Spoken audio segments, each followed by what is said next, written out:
Coming up, Russia begins its invasion of Ukraine, one of the NYC subway attack victims speaks out, and the MLB lockout may be hurting local businesses. All this and more right now on PS News.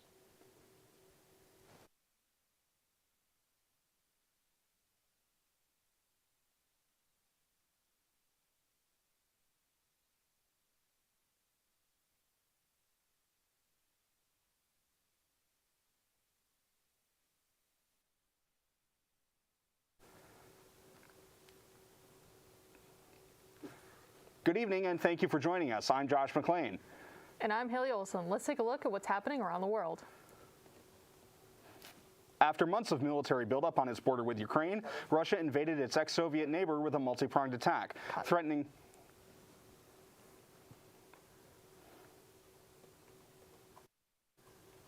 advantage for Beekmantown. Eagles are 0 for 1 in the power play. This is their second power play try.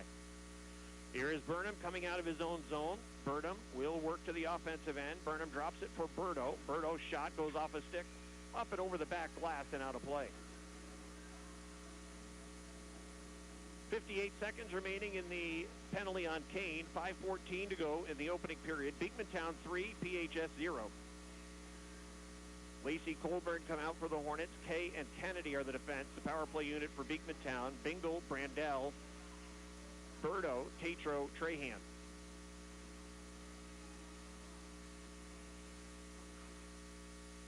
Puck thrown towards the far side wall. Tatro will go back to chase it. Lacey after it for the Hornets. Eagles like to overload on the power play on the outside wall. And if you're the opposition, if you just throw it towards the far side blue line, get somebody going with speed, you can turn that into a 2-on-1. Hornets just tried to do that. Here is Berto taking it down towards the corner. They play it for Brandell, especially Beekmantown. When they put two on the wall, they try to throw it down towards the corner and go forward with it.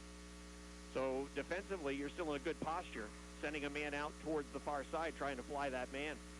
Shot from the blue line by Tatro that was turned away by Calkins. Here's Brandell on the half wall. Brandell top circle left side, across for Tatro. One-time shot, missed on the short side. The rebound goes to Trahan. Trahan plays it down behind the net. Comes around towards the corner. On the back wall, Berto collects it. Berto holding. Help from Bingle now. Bingle in the corner. Bingle will rim it around to the weak side. Brandell will give chase.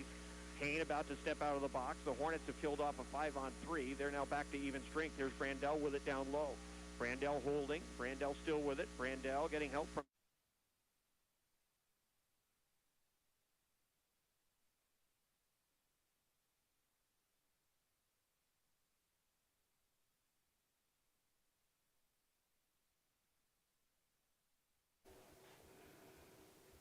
Coming up, Russia begins its invasion of Ukraine. One of the NYC subway attack victims speaks out, and the MLB lockout may be hurting local businesses. All this and more right now on PS News.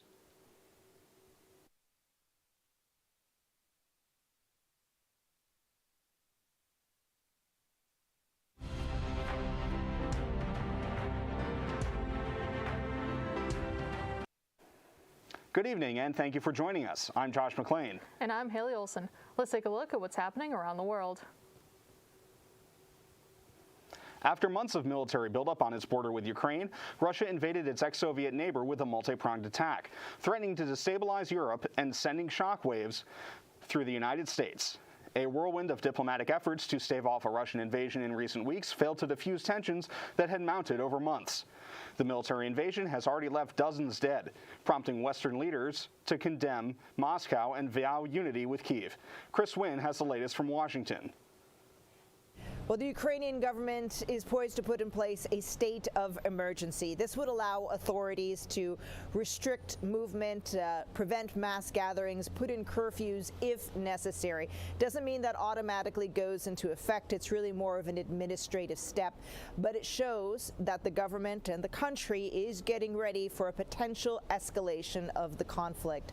On Tuesday night, Ukraine's President Volodymyr Zelensky addressed the nation, calling for calm, also calling for unity, but he also said that reservists would be called in for duty. Reservists between the ages of 18 to 60 would now be called in for training, and it does show that the country is prepared for the conflict to escalate further. Now, there is still hope that perhaps diplomacy could avert a wider war. Certainly, we've seen those tough sanctions being imposed on Russia by the United States and its European allies. That is something Ukraine has been lobbying for some time. But it's not clear whether or not that will be enough to deter Russian President Vladimir Putin from pushing Russian troops forward. Atika Schubert in Lviv, Ukraine. Explosions in Ukraine. President Biden condemned what he called an unprovoked and unjustified attack by Russian military forces. And this morning, leaders from around the world are calling on Russia to stand down. Mandy Geither has the latest on the crisis and how the world is reacting. Ukraine under attack as Russia launches an invasion of its sovereign neighbor. The unprecedented attack following weeks of heightened tensions and rhetoric amid the buildup of Russian troops along the border. Putin began war against Ukraine, against the entire democratic world. He wants to destroy my country, our country. Everything we've been building. Russian forces advancing beyond the two Moscow-backed separatist regions in Donbass in the east, with troops reported in the southern port city of Odessa and near Kyiv, the country's capital. Multiple explosions now reported across the country. I have just passport documents and some money. Russian President Vladimir Putin claiming there are no plans to occupy Ukraine, with military actions meant only to protect the Russian-backed separatist regions. But world leaders say the attacks prove otherwise and are demanding for Russia to back down. The target is the stability in Europe and the whole of the international peace order. And we will hold President Putin accountable for that. As Ukrainians flee from the cities under siege, many moving west in hopes of finding refuge from the Russian assault, some are calling on the U.S. to take action. Right now, the situation is in the Americans' hands. If Joe Biden, the U.S. president, will be tough with Putin, there will be more sanctions, will be more pressure. In Washington, I'm Chris Wynn. Coronavirus officially became a global pandemic on March 11, 2020. In the nearly 2 years that followed, the virus has killed millions of people and brought grief and havoc to the lives of billions more. There have been multiple variants, devastating case spikes followed by lulls, followed by more variants and more death. With the Omicron wave appearing to have crested, there may be reason for hope. But even as cases decline, the fight isn't over. Reed Binion reports. A state of emergency in Ukraine. Calls for peace have gone unanswered. President Putin, stop your troops from attacking the Ukraine. Give peace a chance. Too many people have already died. Blasts heard in multiple Ukrainian cities after Russian President Vladimir Putin announced a military operation he says to protect Donbass, a separatist-held region of Ukraine. Our plans are not to occupy Ukraine. We do not plan to impose ourselves on anyone. In an emergency meeting Wednesday night, members of the UN Security Council condemned Russia's actions. We're here for one reason and one reason only: to ask Russia to stop.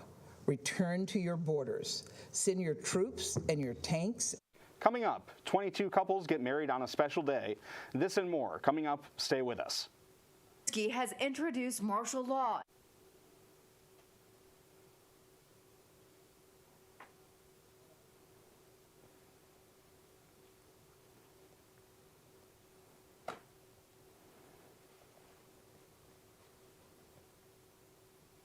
I'm Lynch. I'm the president of the school's animation club. While other colleges' animation clubs strive to only show just straight anime, our club tries to be something different, as we show a variety of things such as Western animation, Eastern animation, internet animation, films, and so much more. If you want to meet people who have like-minded taste in animation, then feel free to come on down to our club.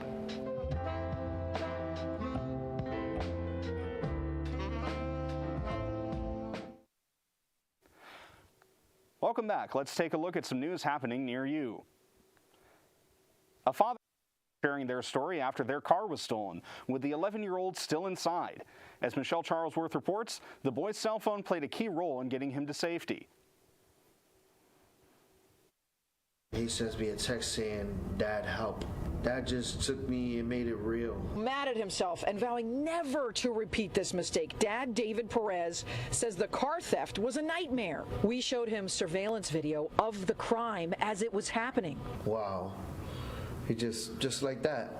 His 11-year-old son, Daniel, was in the front seat. He wasn't hurt, thank heaven. The criminal got in and just took off. Dad David had left the keys in the car, and it was running. He was doing like 100 on the freeway, and he crashed like twice. He's hysterically crying. And he says, Dad, please come get me. Please come get me. This guy took your car. 11-year-old Daniel had been texting his dad during the car theft and was terrified.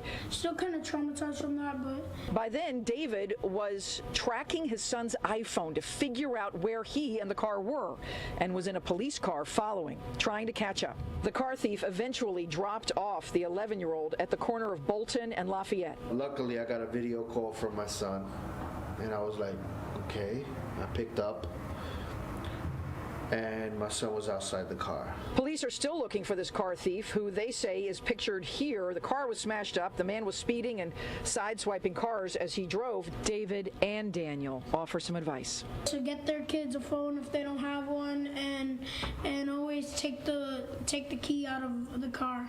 Big hug here after a huge and terrifying ordeal. Don't ever leave your kid unattended in the car, not even for 1 minute.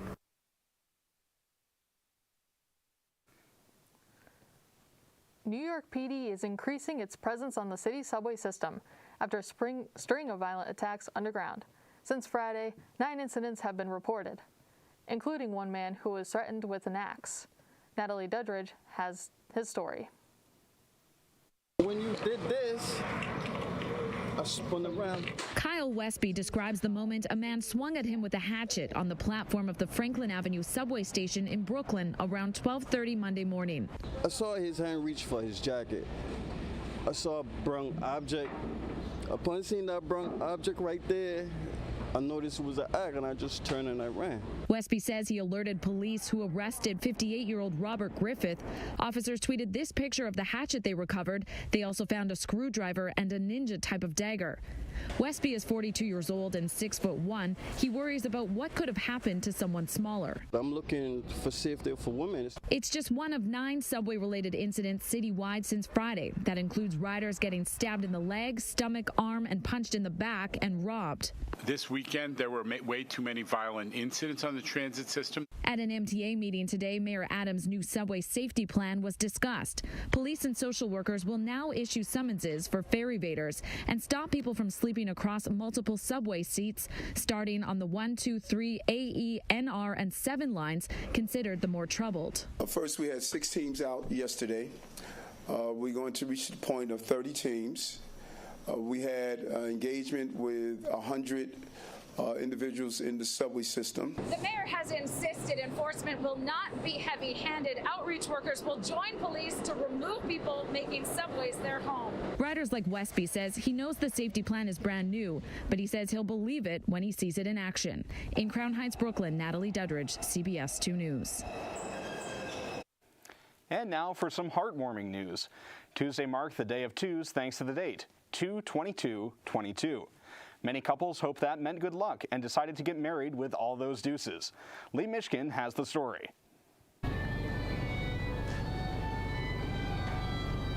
The walk, the rings, the kiss. Introducing Mr. and Mrs. Vargas. We both said it at the same exact time. We both had the date in mind.